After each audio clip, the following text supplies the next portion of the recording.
G'day YouTube. Just a bit of a Noobs Lab video today to show you guys how to install something or anything at all on the Lubuntu terminal.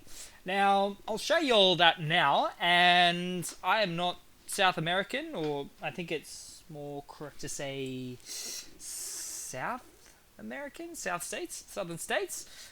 A little bit of an Aussie here, so I shouldn't use this y'all terminology instead. Think of it as a female morning show host that would say y'all, but hey, I'm really getting off topic there, so let's get into the Noobs Lab stuff. What you'll need to do is just hit Ctrl-Alt-T, open up that terminal. You might already be there, and let's install something. So sudo, the sudo command, because we need root privileges for doing this stuff, or super user do! Sudo apt install, and then the program that you want to install. Let's use htop. That's the name of the program, obviously. Once it's installed, let it do its thing, and then you load up the program in this case, that's what htop is there.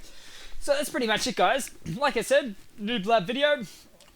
Nothing to write home too much about for a lot of you folks. Probably already know this, but yeah, thanks for watching. See you in the next one.